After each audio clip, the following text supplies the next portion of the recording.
जाकीरभाई सौदागर कायम दायम नगराध्यक्ष झाल्याचा शिक्का तुम्ही मारला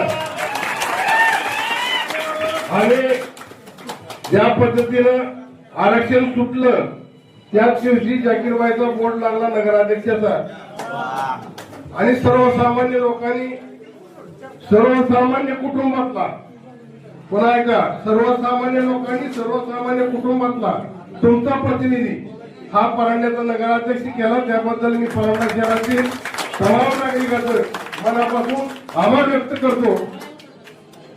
आम्ही लढलो लढाई सर्वसामान्य लोकांच्या जीवावर लढलो। आमच्या बरोबर कुणीही असा मोठा माणूस नव्हता। एकमेव तानाजी सावंत साहेब यांचा खंबीर असा पाठिंबा आणि खंबीर असं नाव आमच्या पाठीमागे होतं आणि धनुष्यबाण चिन्ह त्यांच्या बरोबर होतं। आज या ठिकाणी परांड्यातील जनतेने हा विश्वास सार्थ केलेला आहे आणि जाकीरभाईला मी धन्यवाद देतो की मी पक्षाचा जिल्हाध्यक्ष आहे। माझा धनुष्यबाण त्यांनी घराघरात पोचविला। आज स्वर्गीय बाळासाहेब ठाकरे सुद्धा कौतुकाने बोलत असतील कोण आहे जाकीरभाई, त्याने माझा धनुष्यबाण प्रत्येक घरात केला। पुन्हा एकदा सर्वांचा मनापासून आभार।